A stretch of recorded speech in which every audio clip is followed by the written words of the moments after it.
This video is brought to you by Sportland. Quality, integrity, and tradition.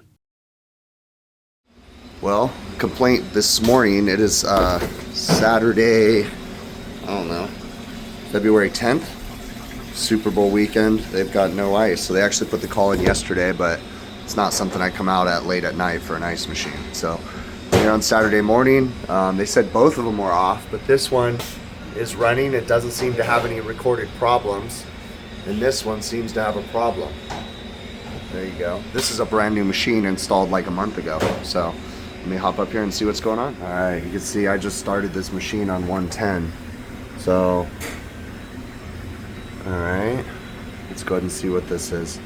There's an asterisk right here. When you click on that, long freeze, long harvest, and power loss. Looks like they did that. Clear all. Okay, I have a feeling I know what's going on. Let's go up onto the roof and have a look. All right, this machine is running. That's the old machine. This machine is not. Now, my hunch is that there's going to be a problem with the contactor and the time delay relay. Manitowoc has an issue right now. I recently released a video where I changed a time delay and a contactor, and I mentioned it was like a warranty thing, right? Well, since then, that video was a couple months ago. Well, the video was recorded a couple months ago, but it was released like less than a month ago. Since then, Manitowoc has come out with a new service bulletin where even the new time delays that they've been shipping out are going bad instantly, and they want them all removed. No time delays anymore. So let me open this up, and I suspect we're gonna have a burnt contactor and a failed time delay relay, possibly. That's my suspicion, at least. All right, I open it up. The contactor is burnt, but it's not horrible. I can't zoom in because the camera's having a hard time focusing with all these wires in here. But it definitely is burnt. Let's start by checking voltage, okay? That machine is currently off right now. So we're gonna check voltage to see if we have any blown fuses. This is a 208 single phase system. We've got voltage. All right, so that's a good sign. So the next step is I'm gonna go downstairs and turn the ice machine on, and we're gonna come up here and see what's happening. All right, I turned on the power switch. It's going through its startup sequence. It's going to drain the sump, go through a pre-chill. The issue is these time delay relays right there. Now that is a new one. That's a, in air quotes, replacement one for the factory one that had failed. But we've been seeing a lot of issues with the brand new ones a couple weeks after we install them. So we're just gonna wait and see what happens when this guy starts up. Again, we're just gonna observe. I'm not pushing a bunch of buttons and stuff. I just wanna see the natural, operation of the machine. See if we can catch whatever this problem is. All right, it's been about 3 minutes. This machine should have started by now. So we're gonna go investigate a little bit more. Let's look at our schematic and figure out where the coil voltage is. So it looks like line 1 goes through the pressure switches. We need to test the pressure switches. Goes into the time delay and then comes out of the time delay. It looks like on possibly 1. Yeah, comes out of the time delay on 1, goes to one side of the contactor, and then 3 goes to the other side. So at 1 and 3, we need to see what's going on there. Actually, yeah, one of these two. Let me get in here. Okay, took me a second here. All right. Check it out. 3 on the time delay relay is the common, okay? One leg is going to one side of the contactor coil. The other leg comes back and goes to common all the time. So 3 is the common for the time delay. 1 and 2 are switched legs, okay? So basically power is gonna come in on 2, and after the time function, it's gonna come out on 1 and go to the other side of the contactor coil that already has the wire number 74 that's hot all the time sitting there at the contactor coil. So if we come right here and we carefully measure between 1 and 2, we have voltage, and that indicates that the switch is open. So this guy has an open switch right now. This time delay is not allowing this guy to come on. So we're gonna turn off power, okay? Verify power's dead right here.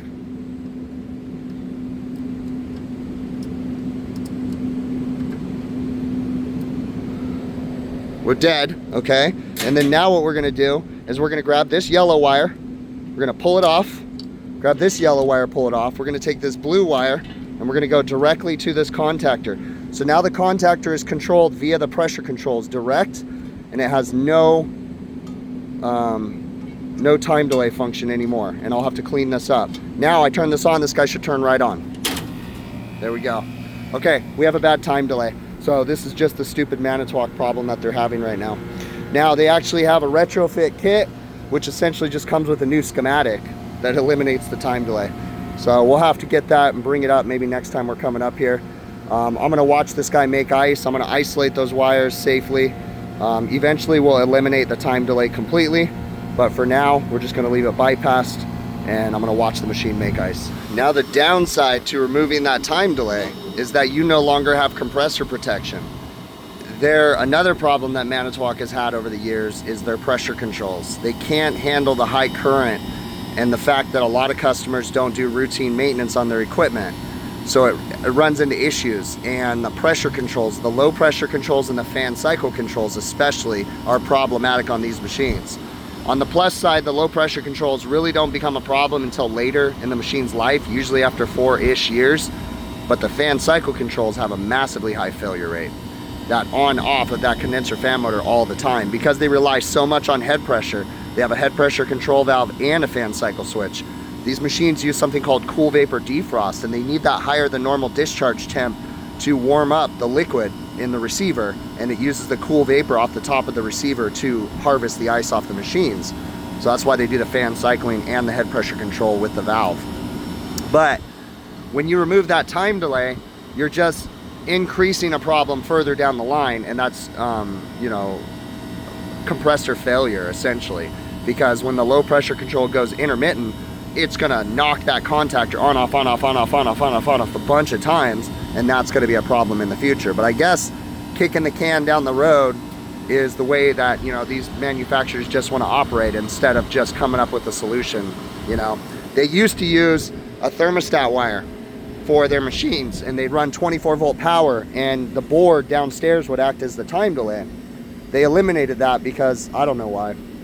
I mean, I never liked the thermostat wire. It's never my favorite the way that it's ran, because the customers are sold that these machines are really easy to install. I like installing them with conduit running up to the units, but that becomes a problem. But I liked the idea of the thermostat wire better, because that acted as the time delay. When they eliminated that, they put the time delay in the condenser, and then that just became a problem. All right, well, let's go downstairs. I'm a little intrigued because this machine stopped running, and it was running. So I want to know what's up with that one now. All right, this one, the new one, is now making ice. I can see frost on the evaporator. This one, though, is running. It says making ice. Let's go into real-time data and see what it says. Service, real-time data, time and temp. It says remove ice. Okay, I've seen this before. This machine's in like a weird mode, and something's going on. Even though it says making ice, it's not. It just completely stopped. Whether or not that's a safety issue or whether or not that's a board issue, I don't know. But yeah, I'm intrigued by that. It typically only says that when you put it into like the clean mode via the controller, but it's not in clean mode because it says making ice. I vaguely remember hearing that there was an update they made to the machine to help prevent freeze-ups. And I think that's what it's in. And I could be wrong, but I think it's in the mode right now where it thinks it's frozen up. So it's putting itself through a long mode where it's attempting to defrost the ice on the evaporator, but there is no ice. I think that's what's going on. Now what I can't remember is what puts it into that mode. I think it has to do with the freeze taking so much time. I think, again, I'm trying to find some information reading the manual right now. I know I've heard of this problem before, and I've seen it before, but I can't remember what the solution was. Inevitably, I think the board is malfunctioning for some reason, whether it be an input from a water level probe, which I don't think the water level probe is going to be an input for this, or from the microphone or ice thickness probe. It's something, I think, that is causing this machine to think that it's frozen up, so it's putting it into like a defrost cycle. And this guy's about to make ice right now. This is the newer machine, so we'll give it a second. It's about to harvest. I'm doing a little bit of research, and if I'm thinking that we have a problem with the circuit board, but I need to like investigate a little bit more. This is a pretty old machine, so there goes one, and And there goes the other. It's coming right now. It's typical for these to take a second. There we go. So this one makes ice with the time delay bypass. This one I'm still watching. I still suspect a board issue on this because everything seems to be working okay. The microphone or thickness probe seems to be working fine. Everything's good. The machine's relatively clean. So what I'm going to do first is I'm going to update the firmware because I don't know when the last time it was updated. So we're just going to hit download, press the check, and we're going to let it go through. That is the firmware that I put on there a while back. You can download it from manitowocice.com. So we're going to update that and see if the machine makes ice. I still think, because I vaguely remember one of my employees telling me they had this problem here before too. And they reset it and they couldn't get it to duplicate. So I'm thinking there's something wonky in the circuit board, but like I said, we're going to update it, let it run through the weekend, see what that does, see if it makes ice, and then come back probably. All right, so it's done. We're going to go ahead and turn it on. Go here, service, real-time data, time and temp, and we're just going to watch this guy. So we clearly have a bad T3 sensor, but those shouldn't affect anything. T4 looks like it may or may not be bad too. T3 and T4 are the left and right evaporator sensors. Here's one. The failure rate on those is insane. I actually stopped changing them because it's just ridiculous. It seems like you just change them for nothing. And my understanding on those is they're completely supervisory anymore. They don't do anything. That was like one of the first issues they had when they first came out with the Indigo, was nothing but failures because the sensors were failing. And then there was an update that eliminated the sensors, to my understanding. So I don't really see the point in changing those sensors. And I really don't use them for troubleshooting reasons because most of the problems are pretty obvious on these machines. So who knows, but we'll see. So I initiated an early harvest, just kind of doing my own tap test, and it works. The thickness microphone's working. And it's harvesting, like it's going to be a really thin batch. It barely is thick enough, so I'll probably have to initiate my own curtains. But the thing is I cannot figure out why the machine thinks it was in, or it was frozen up when it wasn't. This machine was never frozen up. I can clearly tell by the ice that's in the bin. This machine was not running, so all this ice came from this guy. So it was making ice, and it was making ice when I got here. Actually, it did make ice right now. So it was making ice when I got here, but something's happening that makes it think that it was frozen up, and I can't figure that out. Never mind. This side's not harvesting. So I bet you, yeah, but it should have gone off on a, there was no errors. That's what's tripping me out. There was no errors stored in here. So this side's not harvesting now. I can tell that it sounds like the cool vapor valve over here is got a restriction in it because the way it's hissing.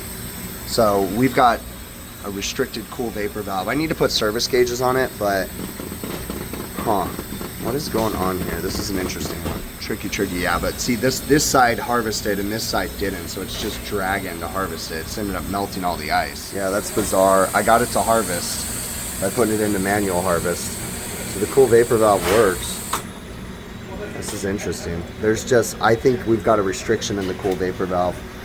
I'm not going to spend too much more time on this today. I'm going to, because we're on overtime right now. Before I completely condemn the cool vapor valves, we're going to go ahead and recover the charge completely. Verify we have the right refrigerant charge. Once we've done that, then we're going to diagnose a little bit further on the cool vapor valves. But the fact that I put it into a second one with manual harvest, then it harvested that ice. It's working. It could be low on charge, or it could be that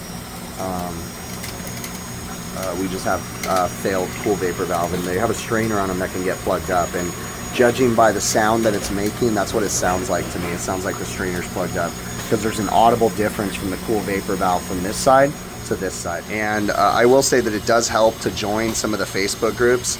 So there's an ice machine group called Commercial Ice Machine Peer-to-Peer Tech Support, and we were just having a discussion about this issue, and I got my answer. Chad Inns said if it exceeds 7 minutes of harvest, it will go into a thaw mode for 1 to 1.5 hours or something like that.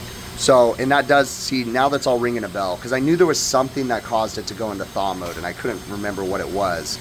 So it does help to be involved in some of these groups for sure. So thanks, Chad. I appreciate that. But still, see, it made ice earlier, but yeah, I think that it could have been struggling for this side, because I was upstairs working on this one and I heard it go into harvest, but maybe this side was just taking too long to harvest because of a restricted cool vapor valve.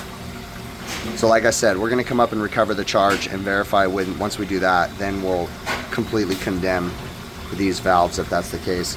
Changing these cool vapor valves too, you change them as a set, they're a nightmare because I've got a machine right here, so getting to this one's difficult and getting over here to this one's difficult. It's a nightmare. We just changed this machine, but we should have just changed them both. They're just so darn expensive for the customer. You know, understanding the way that these machines operate really does give me an advantage when I am troubleshooting them. So I kind of already had a hunch, but you got to be careful, because if you play out the service call in your head before you get to the job site, sometimes you can have tunnel vision and then you can ignore obvious problems, right? But I just had an idea and a hunch as to, once I saw long freeze, long harvest on the new machine, I was like, okay, I bet you we've got another bad time delay, And we had just put that time delay in too. It was just silly. So, we went ahead and bypassed it permanently. I have ordered the new contactor, because I'm going to go ahead and replace the contactor and the schematic kit for the unit, and we will be going back out on that, but machine's working great. As far as the right side ice machine, so I actually sent another service technician up there like the Monday after, and he went ahead and recovered the gas out of the machine, and we found that it had the right charge. So then I had him just kind of go through a few steps. I wasn't there, but we diagnosed, just like I thought it was, that we have bad cool vapor valve. The right side one is the real problem, but you change them as a set, and that's a Manitowoc recommendation, but it's just a good idea in general. If you're working on ice machines that have multiple evaporators or multiple expansion valves, you just change them both as a set, because you don't know what's floating around in the system. So on this one, we've got a cool vapor valve. It's restricted. Something's going on with it. One thing I will say that I've learned from past experience, when it comes to those cool vapor valves, you always want to make sure that your charge is correct, and you always want to make sure that your liquid line filter dryer is not restricted. I have seen the liquid line filter dryer cause a problem that made me think it was a plugged up cool vapor valve, but it actually wasn't. So as far as the cool vapor valves, they act similar as a hot gas defrost valve, but that's not what they are. They don't take hot discharge gas and run it through the evaporators. They take cool vapor off the top of the receiver, and they just take that, and it helps to defrost the evaporators. It also, along with a harvest assist pump, and along with the sequence of operation with running the water over the evaporator and different things like that, that's what contributes to the ice falling off of the evaporator. So you got to have a clean machine. You got to have a properly operating cool vapor valves. And then the harvest assist, it will help by basically running an air pump to try to help break the vacuum, because when those sheets of ice get frozen up on that evaporator, they actually create a vacuum and they can get stuck there.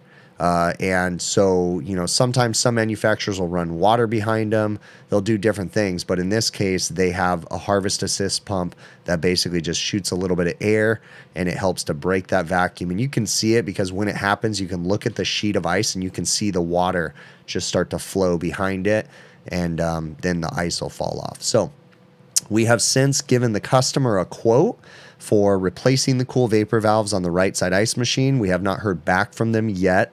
Once we hear back, they're probably going to approve it. I'd really like to see them replace that right side ice machine too, because the left side ice machine was replaced just recently, and it's like, man, I really would have liked to change the right side one too, because of all the hassle we went through. But who knows what the customer will do? It's totally their decision. I'll fix it or I'll replace it, whatever they want. So bottom line, we got the customer going. Keep in mind too, I made some comments like, I wasn't going to stay there all day on a Saturday. Of course, a lot of that comes into play with the customer. We're keeping them in the loop, but I will stand firm saying that we are not going to bend over backwards and waste our time on a Saturday spending hours and hours and hours working on a machine. So, I got one ice machine going. I felt confident that with the one ice machine, that customer will get through.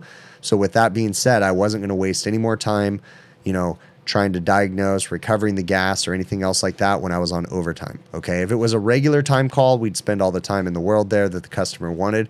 But, you know, there's certain things that are not emergencies in my book. And again, there's a lot of variables that go into play. And, you know, obviously, if you're a business owner, it's easy for you to make those decisions. If you're a service manager, you know, you can probably make those decisions. But if you're an employee, those aren't your decisions to make. That is your company's and the restaurant staff's, you know, management's decisions together to collectively make on what you're going to do on a Saturday. Okay. Just the way that I operate things is on a Saturday, we're going to get them going. And then we're probably going to go back during the week and dial things in, you know, go like we did, go recover the gas, you know, finish diagnosing, but I wasn't going to waste too much more time on a Saturday. So that's just the way that I operate. If you operate something differently or a different way, that's fine. It's okay. You know, I'm not saying that my way is the only way. I'm not saying that my way is better than yours or anything like that. That's just how I choose to run my business, right? I really appreciate you guys making it to the end of the video. If you haven't already, please consider checking out my website, hvacrvideos.com. We have merchandise available on the website. That's where you can get these hats. We have a couple other different styles of hats. We have shirts. We actually just discounted the zip-up hoodies because we're clearing out the inventory because we're discontinuing them. But they're amazing hoodies. So if you guys want to purchase one, I basically dropped them down, I think to my cost or below cost. I don't know. I dropped them down to $25, including shipping. I think they were in the 40s. Well, actually, no. I know that's well below my cost because I only had like $5 or $6 profit in each one of those sweaters. But regardless, really great sweaters. They just have been sitting in my shop for so long that I need the room, the space to bring in other stuff. So check them out if you want to support the channel. Again, hvacrvideos.com. A couple other ways to support the channel, but the easiest way to support this channel is literally just watch the videos from beginning to end. That really is the easiest way. You can also go to truetechtools.com if you like anything that they have on their website. Use my offer code BIGPICTURE, one word, at checkout. And on majority of the items on their website, you'll get an 8% discount with that offer code, and then I get a small commission from it. You can also support the channel via PayPal, Patreon, and YouTube channel memberships. There's links in the show notes of this video for all those different methods. Again, I really appreciate you guys. Thank you so very much, and we will catch you on the next one.